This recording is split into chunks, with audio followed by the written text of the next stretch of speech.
Hey, what's up? Thank you for tuning in to Operation Agency Freedom. And today I have the honor of hosting an incredible human being, the very brilliant Cliff Pollard from Unlimited Fix. On this episode, we dove into the world of branding, which is something I am not an expert on. We dove into strategy. We talked about teamwork. We talked about how he's working with his spouse.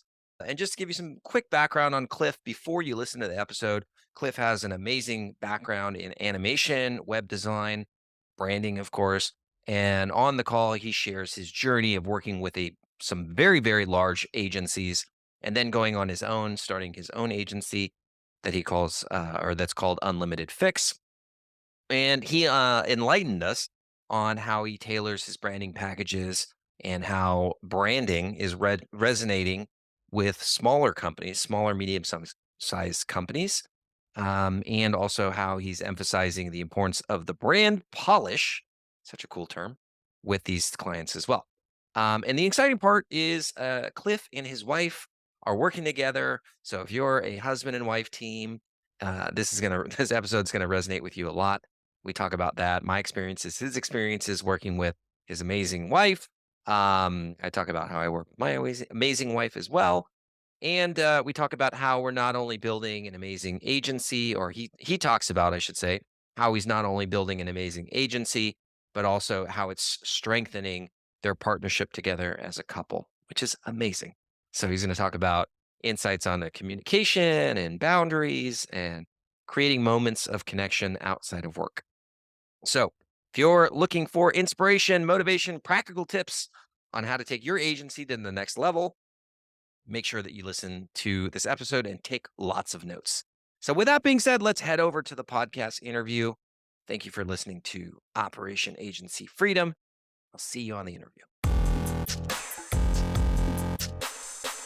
All right, very excited. We have got Cliff Pollard on the show today, and super stoked to have you here, brother. I love the background. You're so good with the decorating, which I would expect nothing less because you are a branding expert. But thanks so much for being here. Yeah, my pleasure, man. Thanks for having me on. So let's start because you have a very interesting agency background, and I want the listeners to hear about that. So, and ironically, like we lived in the same area, but we didn't know each other, but we have so many mutual friends because I knew the agency that you worked with. Yeah, right. So yeah. So let's start. Like, how did you get started in the agency space? Shoot, so my background, I actually went to school for animation. Mhm. I thought I wanted to do visual effects, um, motion graphics, that sort of thing. And I got put on, I actually was like lead designer and animator for the animated series of Spaceballs right out of college. I So didn't I even know worked they out, had that. yeah. That's Mel Brooks amazing. headed it up and everything. And I just got like, you're in a cave when you're animating and you just Mhm. grind and grind and you get half a second of animation in like 3 days. Mhm. You just keep grinding and grinding and there's no windows in those offices. And you're not really like helping. Like I was so in the business and there was this like time where I just felt like I wasn't doing anything, not helping anybody, just entertaining. And so I like left that industry. And because of my background at that time, like flash design was so big in websites and banner ads. So my animation skills just transferred over to web design at that point. Mhm. Adobe still hadn't bought Flash. So then I entered the agency world doing banner ads, display ads, and Mhm. websites. So Um, what year is this when you started the animation at the animation company? shoot, the 2008. Okay. So Yeah, right when the economy is going a little weird too. exactly. Yeah. And this was in LA or was it in somewhere else? Yeah, this is in LA. I went to Okay. school out in LA and then worked out there. Oh, I can't even remember. Where did you go to school? Loyola Marymount. No way. I have a Great. ton of friends that went to Loyola Marymount. Like half my high school went there. Really? Yeah, yeah. Oh, I wow. went there so many times when I was in college because I went to Santa Barbara, and so I had friends at Loyola Marymount. So every once in a while, I drive down and go party with them and stuff. Different environment, but really fun. I mean, we're only a couple years difference, right? Like Right. So we probably had like some of the same friends, knew some of the same people too. Well, more crossover. So okay, so you start doing web design right after the. How long were you at the animation gig for? Well, shoot, I was doing animation for 2 years, so Mhm. like '06 to '08. Okay. Did a lot of stuff with MTV and all that, and then got into Spaceballs, Uh-huh. and then that's when I transferred to the agency world. So it was like 2008, and yeah, the economy was crashing. People were freaking out, but for some reason, the agency world was booming still. Like at that time, the Mhm. agencies in LA were. And did you work for one of the big ones like Day, or I can't even think of the other ones that are in No, LA? the biggest one I worked for was Ignited. At the time I Mhm. joined them, they were like 100, I think around 120 Wow. people in that. And like, so crazy how the agency world works. So that first gig, I worked there 5 years. Mhm. Before that, it was like on off, like boutique little agencies Mhm. and like intern for a couple. Just, yeah, dude, I was like throwing packages at FedEx, doing like the night shift, throwing packages at the LAX there, and then Uh-huh. working as an intern during the day at these agencies trying to get in. That's how Wow. competitive it was. But then, yeah, cut my teeth on a bunch of boutique agencies and then went to found Ignited. Right before that, it was Eisenberg. They're pretty big in like the game space, and they're in Okay. Pasadena. Mhm. I was there like 9 months with them, and then went to Ignited for 5 years. And dude, like, what is it, 10, 15, 12 years later? Like I'm working with all those people from Ignited. Like they all either have their own shops or Right. like creative directors and design directors at other companies. Like it's a small world in that industry. Did you come in when you, let's just say like at Ignited, did you come in as like a junior graphic designer, or what was your job title? So being an animator, I went to school for, it was a film school degree with animation, and then Right. I my remember they had a good film program. Yeah, yeah, at LMU. great film program, and they didn't know where to put animation, so they kind of stuck it in between film and design. So I minored in studio arts just because everything overlapped, and so I came into the industry as a designer first, and so Mhm. my background's in design and all that. So I came in actually as an interactive designer, and they called me this hybrid between design and I knew a little bit of coding, like action Mhm. script and all that kind of Mhm. stuff. Mhm. And so I was an interactive designer, and there it wasn't a thing back then. Like you didn't build UI kits like we do nowadays. So we were Right. all Right. picking it up as we were going. Wow. So at what point did you transition over to Moonlight? That's what it's called. Moontime. Moontide. Yeah, yeah. So from Ignited, that company started doing a different direction. They took off, went in a different direction, more Mhm. media buying rather than having a full creative department. Mhm. And so I left that company and got really into like luxury real estate marketing. So Mhm. worked for a couple of agencies over there. They got bought out by one, moved to Beverly Hills, worked at the agency Mhm. in Beverly Hills doing luxury like homes. Like when you're selling a $30 million home, you create a whole marketing campaign around Right. it. Right. And then we did a lot of resorts, hotels, all that kind of stuff. And so I learned like a totally different end of marketing. And then at that point, I was like, hey, I'm done with this. I'm gonna start freelancing. I see all my friends making like 5 times the amount I'm making. And so I went and freelanced for 3 years, just on my Mhm. own, picking up gigs through friends and everything. Mhm. And one of them was Moontide. So somebody I worked with at the real estate company started working for Moontide and just called me up and was like, hey, I loved working with you. Let's continue this. I'm working at Mhm. Moontide. They are actually starting an office out in Atlanta because they're LA based there. They're in Yeah. Hermosa Beach. Hermosa Beach. Yep. And so they're like, hey, let's start an Atlanta office. He's a developer. So he's like technology guy and all that. He's like, I need to partner with a designer and let's build the the East Coast office. Cool. I'm born and raised Southern California. Let's go. Let's see what the East Coast is all about. And so I stopped my freelancing gig and then worked for them for 5 years building their East Coast. So I came in as this interactive designer, mainly on websites, and then grew into the director of design for them, building out their whole creative department. Got it. That's awesome. Yeah.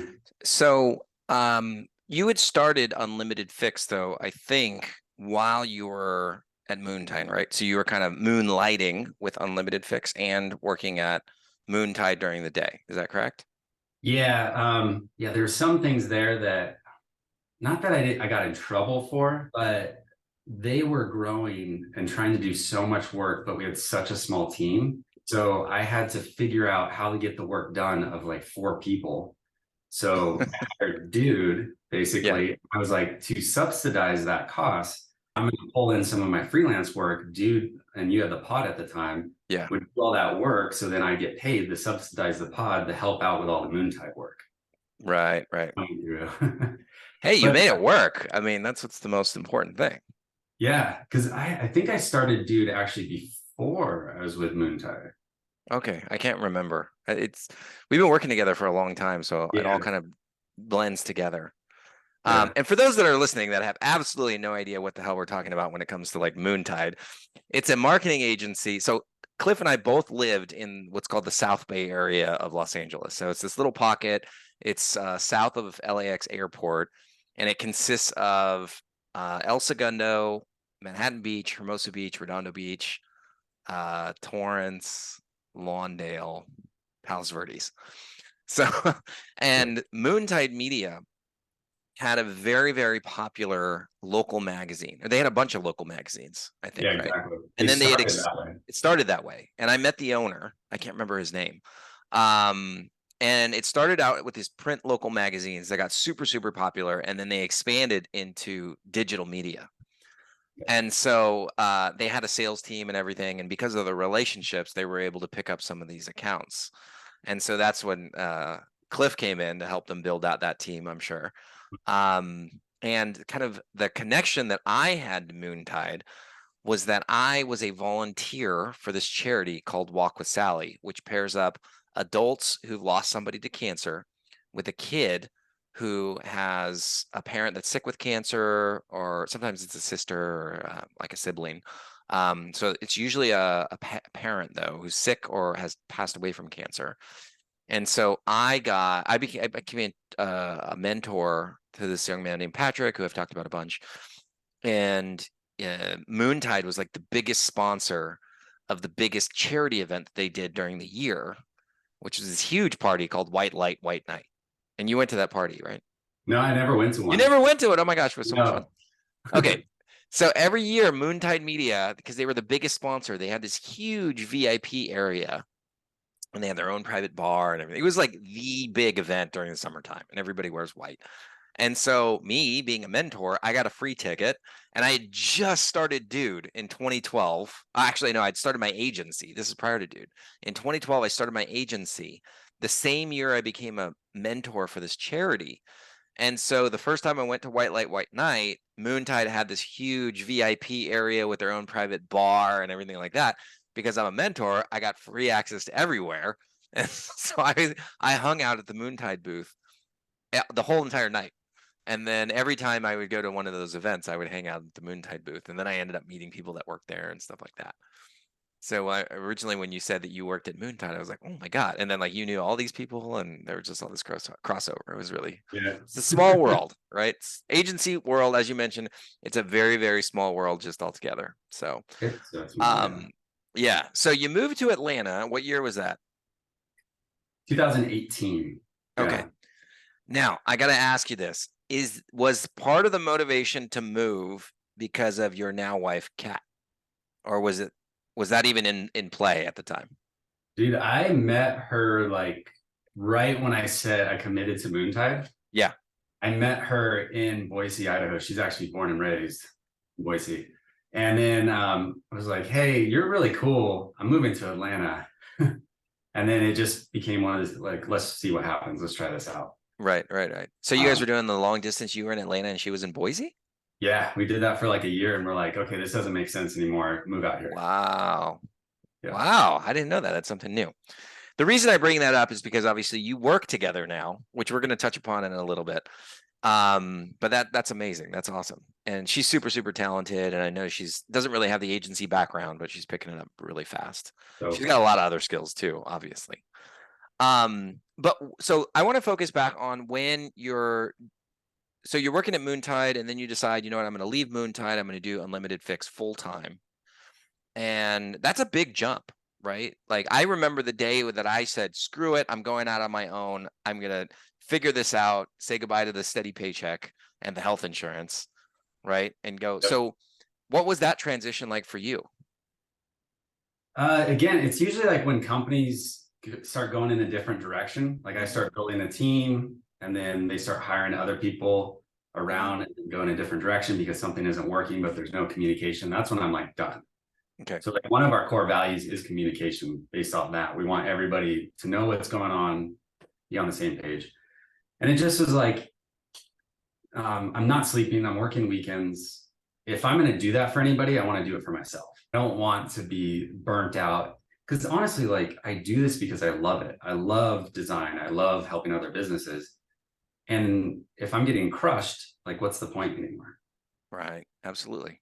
No, I mean, I think that should be top 3 decisions to go out on your own for anybody, Yeah. right? It's like, is this fulfilling your purpose? And if you're a true entrepreneur, that life's purpose is to create a business, right? And do something on your own. 100%. Yeah. I mean, so like going from working for somebody else, working on your own, it's a huge step nonetheless, right? Yeah. Like even if you're driven to want to do it on your own, Yeah. when you were starting and essentially you're doing branding, which a lot of agencies don't do anything related to branding, it's just lead generation and stuff like that. Did your skills that you learned, or even people that you observed in the agency world, help you when you went out on your own and started doing branding, or was there any conflicts? Oh no, like I think so. If we take a step back and I went Mhm, freelance for 3 mhm, years, I think that's the best thing any designer can do. Like if you're in between gigs, pull in some freelancing, try and do it for an extended period, like minimum 6 months, because you start realizing like all the other stuff around just design or mhm. development that you Right. actually have to take care of, right? And then it makes you respect your agency so much more and what everybody does, project managers, account people, head of agency, like your Mhm. bookkeeper, dude, all that. You start having to do yourself. And then so in that first 3 years, I basically was like, how can I get the work done? I don't know anything else. And I like deep dove into like business and entrepreneurship. And then so Mhm. when I went back to the agency, I already had a little bit of that experience on my own, Uh, the different lens to see like, hey, what's going on? And then they put me in this director of design. And so I started hiring a team, and like it started with the 2 of us out here. And I think we got the team to 16 people with developers, designers. And I had 4 designers under me at one point, and a ton of freelancers too, because we freelanced a bunch of work out. So then I turned into this like hiring role mhm. and going through interviews, and then I'm in a leadership role. So I'm meeting with like now the top leadership in the company. So then it just put a completely different lens on the whole situation, which gave me the tools and the confidence to jump out on my own too. Right. And It's so interesting. then Go you ahead. help a lot too, right? Because we've been working together for so long, and like you're so gracious with your time and like trying to help other agencies. So I felt like I had a team around me. It wasn't just me jumping out on my own. Well, thank you for that. I'm glad that you brought up though the way that you were able to see the bigger picture, right, when you were freelancing, because we do this all the time when we work with our clients and they don't understand cost of goods, for example, right? Because like if you're a designer or you're a developer, you're kind of in your own little world, and it's really hard for you to understand that there is a lot more than what I'm just working on today. You know, there is my part of the project, but then there's also the project manager, as you mentioned, there's the account managers, there's the sales team, and they made promises to the client that we have to make sure that we live up to. Um, and all of this, every minute that I'm at my computer, there's a cost that's associated with that, which is why we have to do time tracking to make sure that we stay within the budget so that at the end of the day, the company is profitable and I still have a job after this project. Yeah. Right. So that's amazing. So when you started and you're building Unlimited Fix, just getting back to like the branding question, when you started Unlimited Fix and you're doing it full time, right? You have a great experience working for the agency, also with freelancing. Um, I asked this question because we don't get a lot of branding experts on the show. You know, most of the agencies that I know are lead generation focused. I think Mhm. partly because depending on who your client is, it's a little bit easier sell, right? It's like, hey, I'm going to make your phone ring 100 times a month. Like, do you want to pay me for that? Versus branding, you don't exactly have that immediate ROI, and it's a lot harder to for attribution and being able to determine like, you know, how are you the customer getting the return on investment. So did you have any struggles when you were pitching branding? Was there anything that you had to change in your strategy? Like, what were some of the learning points that you had when you were kind of starting out? Dude, I'm learning every day. I just last weekend went to a whole mastermind Mhm, about like customer service mhm, and how to brand yourself and your story and show what you do is beneficial. mhm. Because at the working in the agency world too, we're selling brand kits for 60, $80,000 and up. And then to go on your own and be like, oh yeah, okay, if I charge half that, I can make a whole agency work. And you realize real quickly people aren't going to pay that much for Right. these like littler companies. Just to be clear, the 60, 80,000, I mean, that's like a Fortune 500 brand or maybe a Uh, Fortune 1000 brand. exactly. Okay. Yeah. And Yeah. and your clients are not them now. I don't know if No. that's part of the plan, but maybe Yeah. you get there. We're Um, working up to that. good, good. So what was some of the pushback that you got initially? So they just don't understand like why it's important. Hmm. And one of like the main revolutions I had is like when I'm telling them like what they need, because they know somebody tells them like, oh, you should do a brand refresh and you need to design out your logo. Your little cousin that just learned graphic design shouldn't be doing your logo. And when you explain to them that if you put a certain amount of polish and thought into your brand and your logo, and just not the logo and the identity, but build out an entire brand and assets for that brand. There's a little bit of polish that people recognize on it, and that relates to the service that you're doing. So if somebody goes to your shop or sees your logo online and they're like, "Oh, this just doesn't line up. It doesn't look right," then they start saying like, "Are you going to have that same kind of service with me? Like, are you not going to put the final touches on and polish up everything?" Right, So right. it's going to explain that story to them of what you don't see the immediate return on a brand, but you do see like the brand loyalty in the future rollout.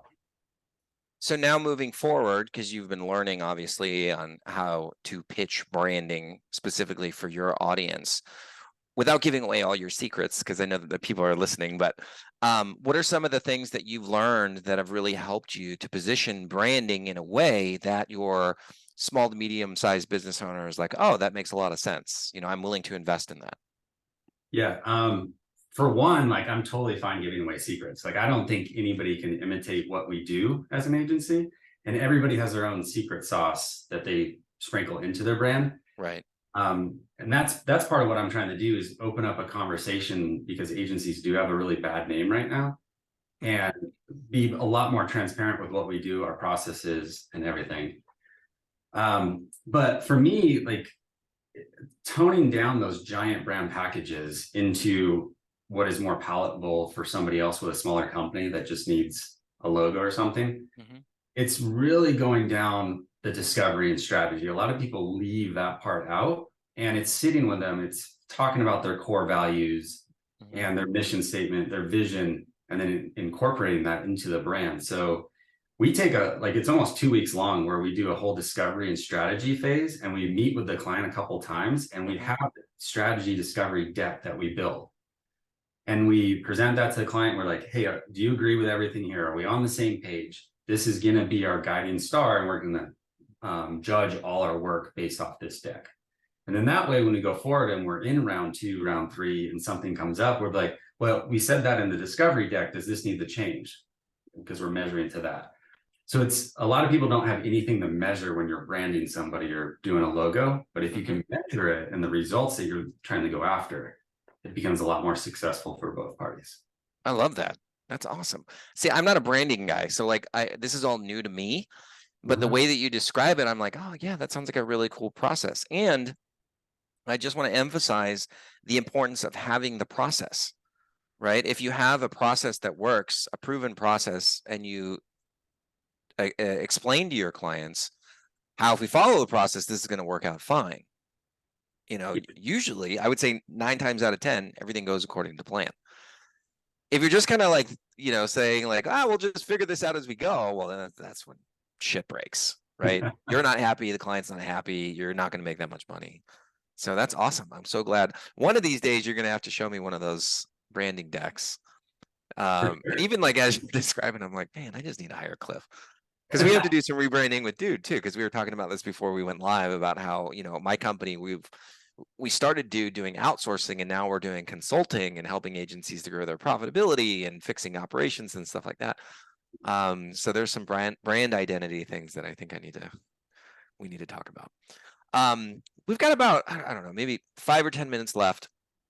But I do want to talk about your experiences now working with your wife, because every time, I'm telling you, every time either I talk about my experience working with my wife, because she runs HR and finance, you know who she is, or I have an agency owner on talking about how they work with their significant other or spouse, I get people reaching out to me like, oh my God, that really resonated with me, right? Because there's a lot of us out there. I literally had a guy, we're not working with him now. I think we're going to start working with him again, but him and his wife work together.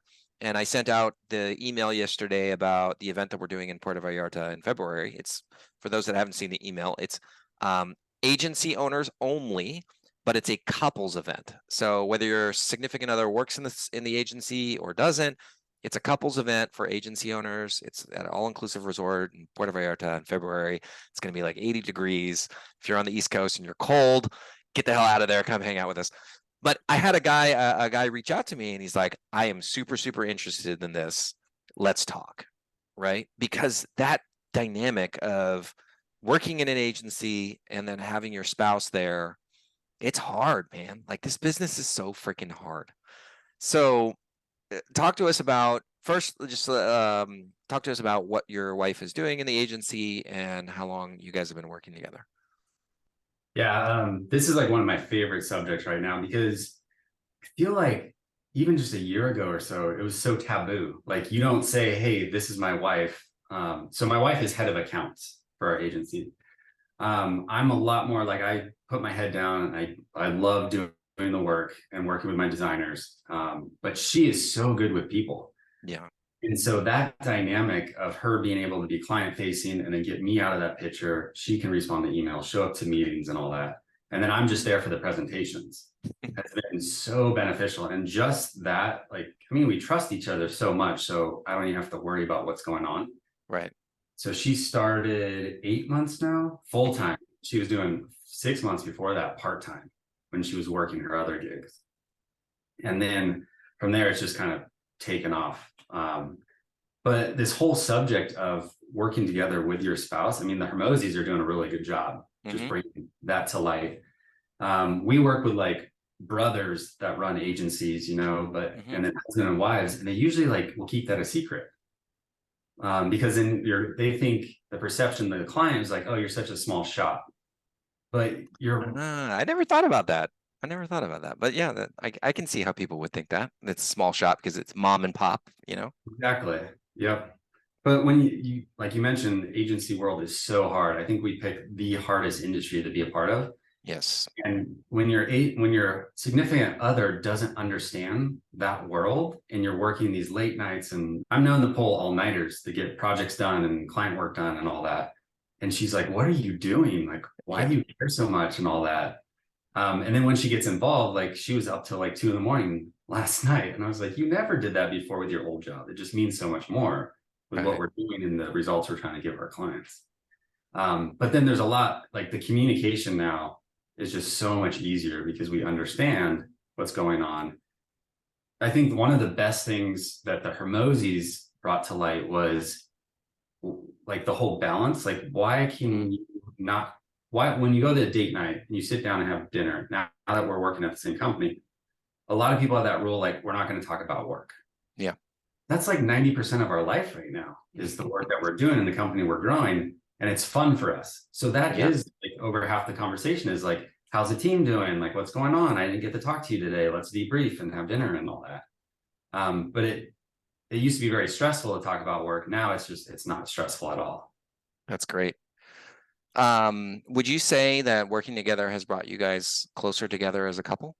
Oh, so much more. Yeah, so much more. And That's great. she's like really into health and fitness, so we do a lot of like recovery stuff and Mhm. saunas, and she does the cold plunges and all that.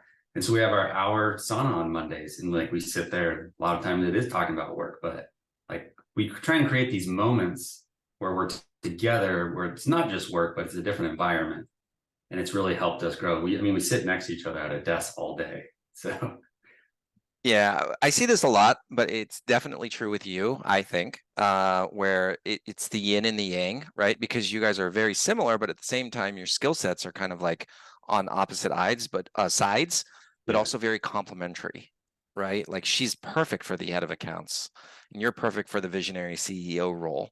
And so she covers your weaknesses and vice versa, right? yeah. It's great. And then even like, Um, so much as like she's a copywriter and I'm a designer too, so that mhm. like just helps so well. Yeah. So if any of you are listening to this and you're like working with your spouse and you're like, I don't know if I should talk about it or I don't know if I should do it, I think this goes for both of us. You should definitely highly consider it at the very least. Mhm. I do want to tell you one story actually, because I never told anybody this story, I think, in public. But I've had the agency and I've had this business basically since 2012. And then I met my wife in 2018, and it was about a year. No, maybe it was longer than a year. Can't remember, where she was not working in the business, right? And she didn't know anything about digital marketing. She didn't know anything about agency, whatever. Um, and we would have the arguments. It's like, well, hey, I'm going to be late for this, or I might have to reschedule this, or I have to work late tonight on this. I have to go to this event, whatever, like she's like, what? I don't understand why, because if you're on the outside, this is one of the motivations why I wanted to run the event in Puerto Vallarta, by the way.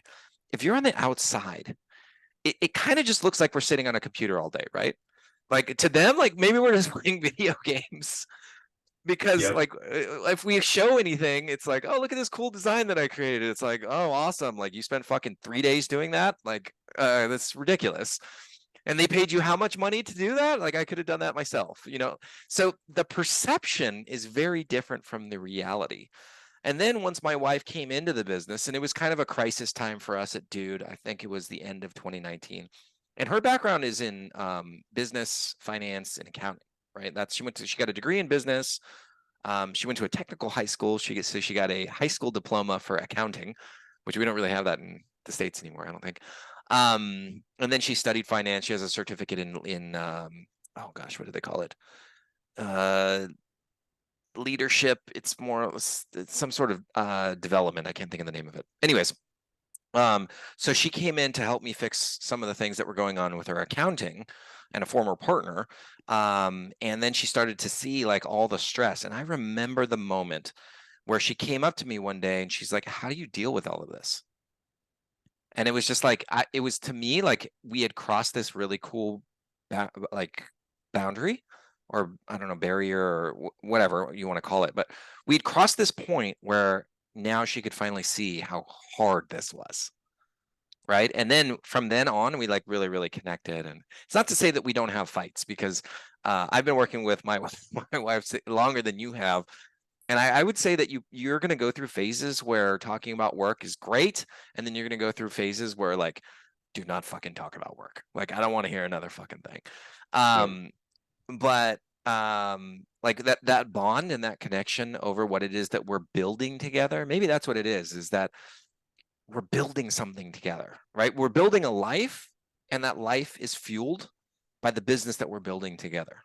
I think it's Mhm. super, super powerful. And I feel like blessed and honored that I get to share that with her. I Oh, don't know if so you feel the same way. Yeah. 100%. Like we're very into like the vision boards, and we Mm-hmm. still do our 90-day goals, like the whole warrior thing that Russ Perry Mm-hmm. taught us. Yep. And we actually sit down and do that together and combine like our business goals and where we're going, what we're doing with the company, and why we're doing it. And that Yeah. conversation is so important, at least every quarter. But I mean, yeah, we have our fights all the time too. It's not perfect, but like there's even points where it's like you can't even talk about a certain client. Like just that client name does not come out of your mouth right now.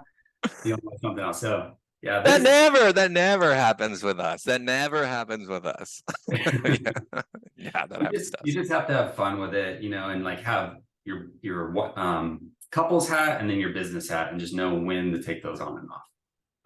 I'm thinking about what you said earlier about your decision to move out of Moontide, move away from Moontide and go full time with yourself. It's like you're gonna grind anyways, right? Mhm. Like you're gonna work with people that you have disagreements with anyways. There's gonna be difficult, work relationships that you encounter, whether you work with yourself or you work with somebody else. At the end of the day, who would you rather have fighting alongside you, right? For me, I choose my wife All because day, I every know she's a scrapper. yeah. And actually, she's doing her first jiu-jitsu tournament in less than a month, so Yeah. I'm so stoked to see that. I'm gonna video. I'll send it to you for sure. And if she beats everybody, which I think she will, that shit is getting emailed out to all 20,000 people on my email list. Yes, do it, No man. shame. I'm definitely putting that out there. That's so Maybe that'll be our best lead generator. You rear naked choke your competition. there you go. That's Um, a good one. Yeah. Anyways, well, I think that's a good note to wrap it up. Cliff, you've been amazing, man. Thank you so much for being on here. What's the best way that people can reach out to you if they wanted to just get in contact? Because you're such an accessible person, first of all, and such a nice human being. Like Thanks, man. I think you exemplify the type of person that we work with and just how nice and giving you are. If somebody has questions about branding or they just want to hear your story, or maybe they're in the Atlanta area and they just want to connect, what's the best way that somebody could reach out to you? Dude, right now it's Instagram. So it's cliff.pollard is my handle. And then it's Unlimited Fix is our business handle too. And what's the URL for your website? So so we're actually splitting our brand up. So we have unlimitedfix.com is like going to be our smaller brand. And then our custom agency is the abbreviation. So unltdfix.com. I saw that. I was like, now I understand the story behind it. Yep. Well, thanks so much for being here, Cliff. To everybody that's listening, Cliff is an amazing guy. So if you have any questions for him or his wife, please reach out to them. They're just genuinely amazing people.